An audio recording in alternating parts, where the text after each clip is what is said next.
Hi, this is Kathy with City Farmhouse Studio. This pattern is made out of a category 4 yarn, so it works up quick to give you something warm and cozy in no time. The link to the pattern can be found in the description below.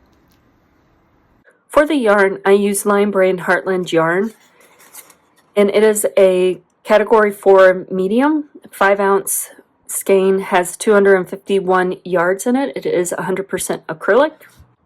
I did measure it as 8 wraps per inch, so if you're looking for a yarn substitute, that may help you find something very compatible. You will also need a size 8mm or L crochet hook. And to start, you have a slip knot on your hook, and then you're going to do a foundation single crochet. And to do that, you start out with chaining 2 and then going into the first chain that you made, pulling up a loop and pulling through the 2 loops on your hook, which is essentially a single crochet. So you chain 2, make a single crochet in that first chain that you made. Then you're going to go back into that same chain, pull out another loop. So this would be like another chain. Pull up a loop, pull through 2. So that would be a single crochet. And I'm holding with my ring finger and my thumb that chain that we made, because I want to go back into it, pull another chain, make a single crochet. So a foundation single crochet, you make your chain and the first row of single crochets all at once, and that lets you get a very nice stretchy edge. Because one thing I do not like is having a tight edge going around my waist. And sometimes with just a chain to begin your project, I'd always have trouble having it be the same stretchiness or be the same gauge as my stitch pattern. So this way it helps minimize that difference, and you have a nice foundation to start from. So go ahead and repeat until from that first single crochet you made, you have enough of those single crochets for as what's called for in your pattern. So once you finish your foundation single crochet, I'm only going to do a small section for a demonstration purpose. You want to go ahead and make it form a loop so it goes around your waist. Now another thing with the foundation single crochet is this thickness does help it easier to form a loop and not get twisted on you. So making sure it's all laying flat. So bringing the ends together, put your hook through the first single crochet, pull a loop through and pull that through the loop on your hook. And I'm going to pull that tight so I don't confuse it as a stitch. And now you're ready for round 1. You're going to chain 2 and turn. Now that chain does not count as a stitch from here on out. And going back the other direction, I want to make a herringbone stitch in each of the stitches around. So starting with that first stitch I come to make a herringbone stitch, you're going to wrap your hook just like you would a double crochet and insert it into the stitch and pull up a loop, but now you want to go through that first loop on your hook. And then chain 1 and then pull through both 2, and that completes your stitch. So wrap your yarn, insert it into the stitch and pull up a loop, go through the first loop, chain 1, go through 2. Wrap your hook into the stitch and pull up a loop, go through the first loop on your hook, chain 1, go through 2. And you just continue that stitch all the way around.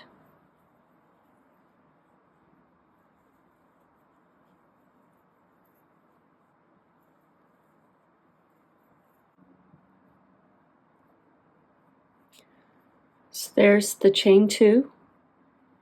So here's my last stitch for a herringbone stitch.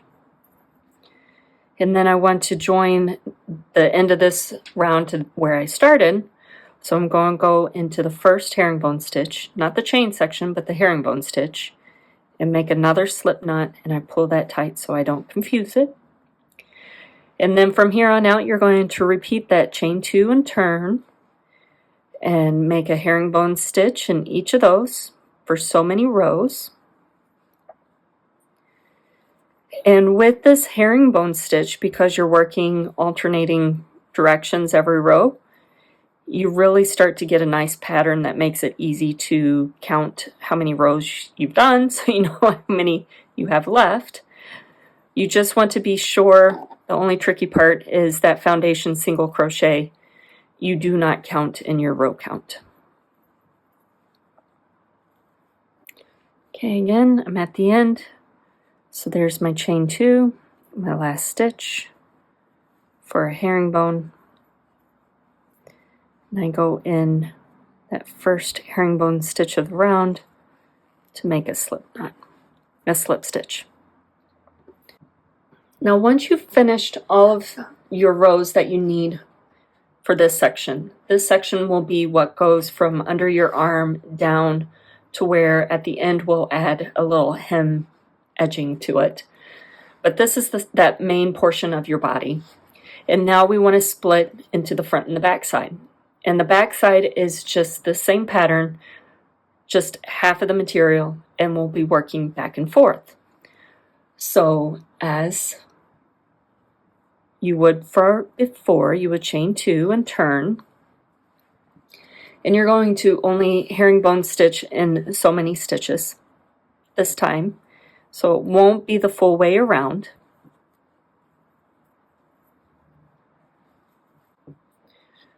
So once you've finished the number of herringbone stitches that are required for your size, the instructions say for you to mark that last herringbone stitch with a stitch marker.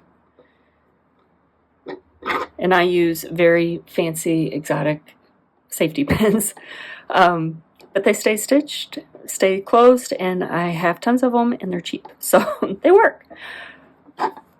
Now this is to let you know where to pick up on which end to work the front side, so you continue on in this herringbone stitch pattern and not have 2 rows going in the same direction.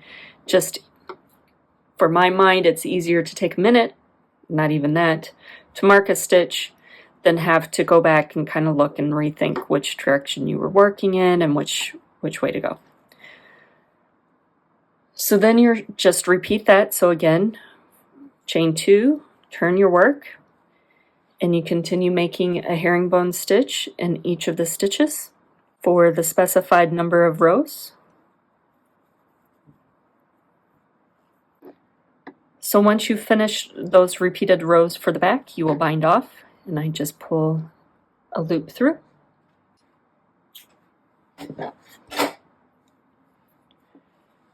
then pull that tight. Now we're going to want to start on the front side, and this is for along with the front neckline. So again, you begin with a slip knot on your hook, and I want to go in that same direction again. So the side that has that stitch marker, I know that next stitch I want to go in, and I'm going to make a slip knot to join, and then chain 2. And then the pattern says to work a herringbone in each stitch. And then just like the back, it'll tell you how many rows to repeat that before we start doing a decrease for the neckline. So it's really easy to, once you come to the end, to see, here's that chain, section for my rounds of the back. So this is my last stitch to finish that round, and now I'm ready to repeat this next rows of patterning. But for our purposes, I'm going to show you the decreases. So it begins with a chain 2, and then I'll tell you to make so many herringbone stitches, and that gets you to the section where the neckline starts to split open, and you will work one side of the body neckline, and then you work all the way up, bind that off, and then we'll start and work the other side. So the next line, after working a selected number of stitches, you will chain 2 and make a herringbone decrease stitch. And all of this is you make a herringbone stitch up through the chain section, so that last pull through 2 loops on your hook, you don't complete that just yet. You wrap your yarn and go ahead and make another herringbone stitch in the next stitch, and when you have 3 loops on your hook after the chain, you pull through a loop through all of those. So that decreases 2 stitches into 1, and it starts getting more of a slant to your neckline. And then you want to work a herringbone stitch in each of the stitches up to the end of the row.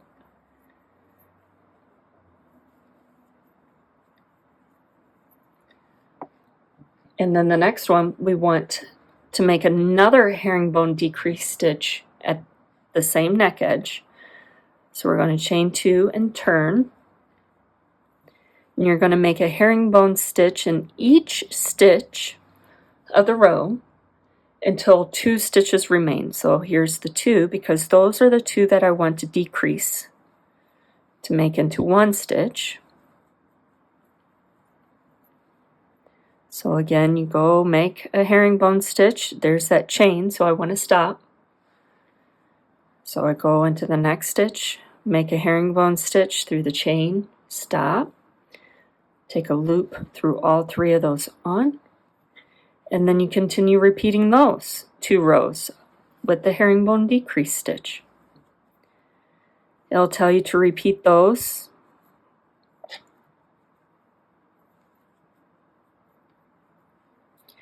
It'll tell you to repeat those few lines, those 2 lines with the herringbone decrease stitches for so many times.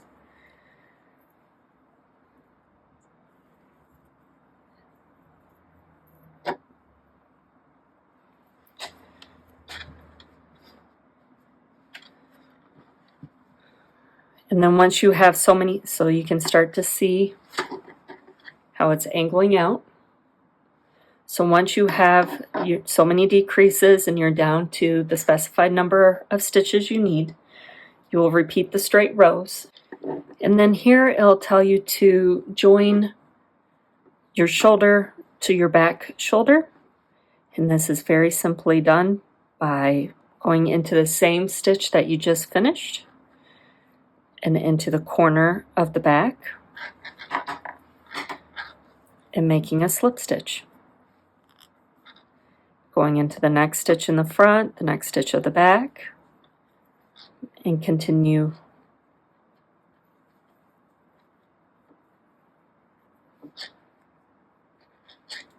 till you are done with your stitches. I'm to the chain, so I'm done, and then bind off. Okay, so that's your shoulder. Now we want to do this side. So again, with a slip knot on my hook, it tells you how many stitches you need to skip over from where you ended. So for mine, I'm skipping over, and in that next stitch, I want to make a slip stitch and chain 2, And then I want to herringbone stitch in that same stitch, because remember, this chain 2 does not count as a stitch. And then you're going to again repeat the same straight rows.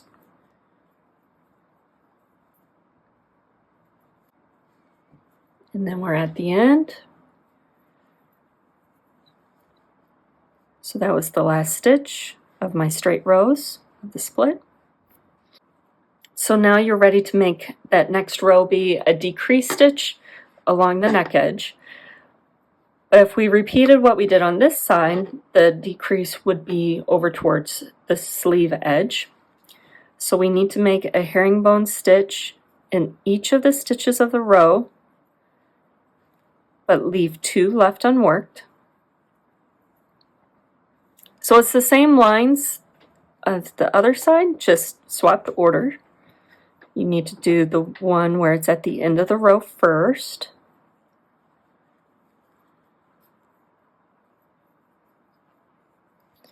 And then we'll chain 2. Do another herringbone decrease stitch.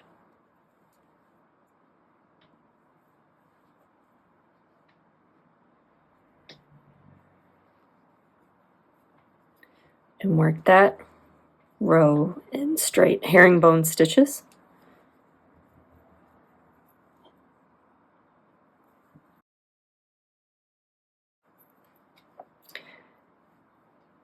And then continue repeating that until you have your stitches that you need completed. And then after you've completed all your decreases, you work your straight rows, and then you'll seam your shoulder back together, so counting over how many stitches I need. Go into the front panel and the back panel to make a slip stitch and continue on down the line.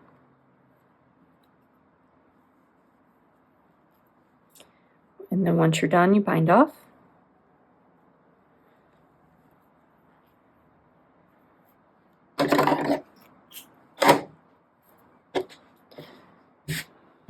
You have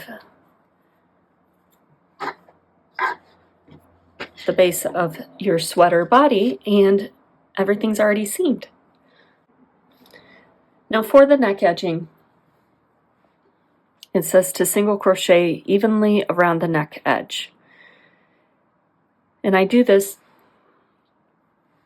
so starting with the slip knot on your hook. So I start in where the seam at the shoulder meets on the front side with the slip knot, and I'm going to chain 1. And then I just single crochet evenly as much as I can, because the row gauge for herringbone stitches is different to what a single crochet is. So I just kind of go through and make sure it looks like it's laying flat and even and not wavy or pulling it too much together. And I am very much one that likes to enjoy crochet and not stress too much about it. So there I had the 1 stitch in that first open stitch of the row. So I'm going to go ahead and count 2, 4, 6, 7. Along these rows I had 7 single crochet. So I know that once I get back over to the other side of the neckline, so there's the last open stitch, I know along this edge I need to have that same number of stitches and have it lay evenly so that both sides of my neck will look the same.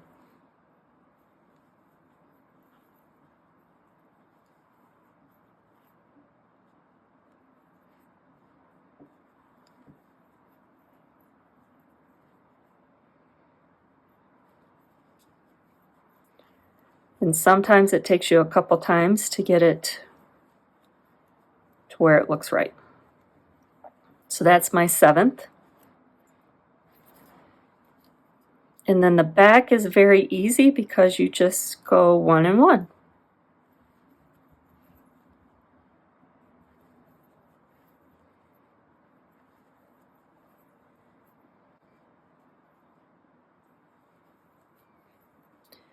And then when you come to the end of the round, back to where you started, here's my last open stitch.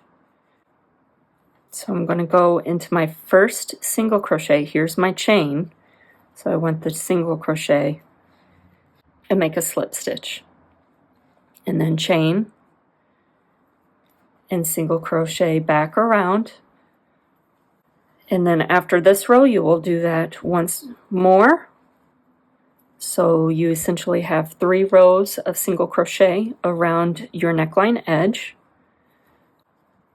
And then bind off. So for the bottom with the slip knot, you go into that first opening. I went into where it's kind of a circle just to kind of clean all of this up and really give it a substantial start. Let's make a slip stitch, chain 1, and then make your single crochet all the way around, going into those spaces. And that way it really pulls it together, cleans up the bottom. And then once you come back around, you would end in this stitch. You can really tell where it's breaking. There's your last stitch. And you slip stitch through your first. So you continue that all the way around.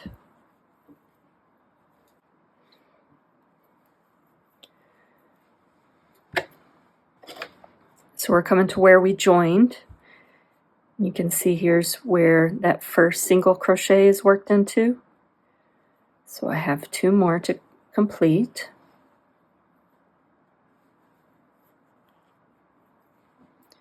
And I want to go into that first single crochet, not the chain.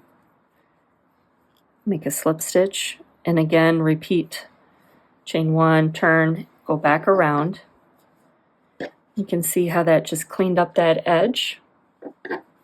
You will make an additional 4 rows, so 5 single crochet rows on the bottom total for the bottom edge. Now for the sleeves, you start with a slip knot on your hook, and you're doing all the same stitches you've already done, just in a little bit different pattern. You're going to slip stitch in the center space under your arm, so where the front and the back split. I'm just going to go in there, make sure I have the right string going to my skein, make a slip stitch, chain 2, and then you make so many herringbone stitches around.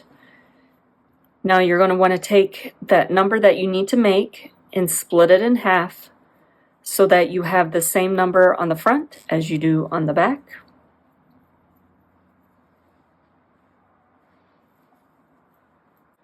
And just as before, you make your herringbone stitches, and just like the neckline, try to make them lay evenly and flat and evenly spaced between each of them.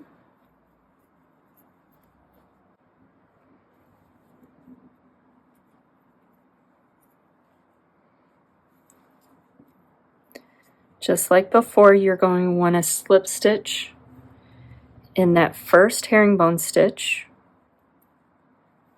not in the chain. So now it is saying after that first stitch of the round, you're going to want to go ahead and with a stitch marker, mark that first row.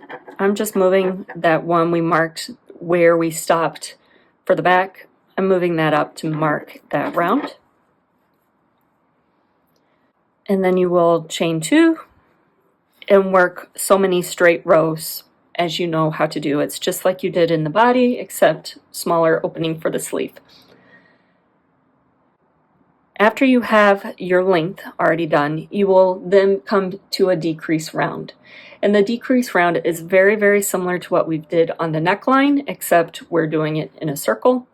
So I have my chain 2, I'm going to turn, and then I'll make 1 herringbone decrease stitch. So again, you make that stitch through the chain portion, leaving 2 stitches on your hook. Work the same set in the next stitch and pull through all 3. And then you work a herringbone stitch in each of the stitches until you get back to the beginning of the round. And then once you get to the end of the round, go ahead and slip stitch in that decrease stitch to pull it close. And you're ready for the next section. So after that, in the instructions, you will see a line item for sizes extra small through large. We'll work 1 row of plain stitches. I also have a note in there for them to mark the herringbone decrease stitch, and that just helps you know which side of the center, because I always forget if I've done this straight row or not.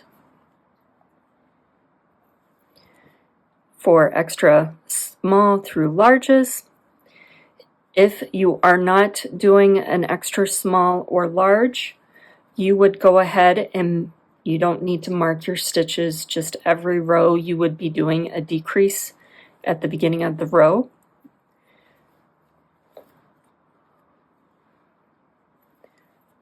But now for extra and small through large, go ahead and finish your straight row. Slip stitch to close, chain 2 and turn. And now you'd be back to where you need to make a decrease stitch. Now if you look, that decrease stitch is on the left side of the center, that beginning of the row. So if I continue to make the decrease stitch at the beginning of the row, that seam, it will start to twist, and I don't want that. So I want to balance my decreases on each side of the chain 2.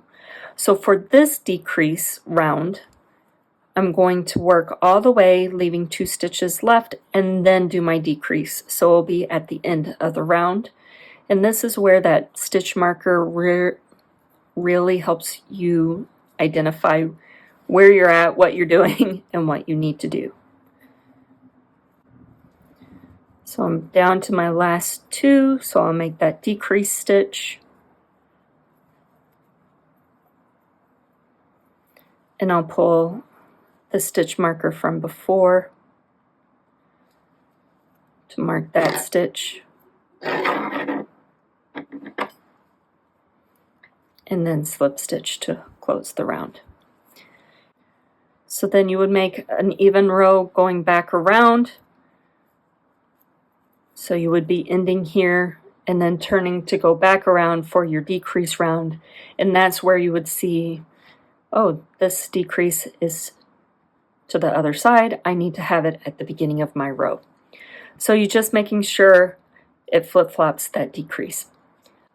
Again, sizes anything extra large all the way up, you're making a decrease at the beginning of your row, because as you move chain 2 and turn, it will flip-flop automatically. So you go ahead for the all sizes, repeat the decreasing round, and I did put a note to make sure people know that it is alternating where the herringbone decrease stitch is. And then the even row if you need to. For so many times, so many rows, making sure you end with the correct number of stitches. And then extra small, you get to work 1 more row even. And then anything medium on up, you decrease every row. So this section is really just medium large, now increasing a little bit faster than before. Everybody else is doing the same, but continuing on those decrease numbers. Work straight rows if you needed to. And then you do the chain cuff, so chain 1, and you just go into that first stitch, and make your single crochets for the number of rounds it states to end off your pattern. So everything you've covered before, very easy to do. No seaming left, just some weaving in ends. I hope you've really enjoyed this pattern as much as I have. Please be sure to like and subscribe so you don't miss out on any other patterns from City Farmhouse Studio. Thanks again. Bye.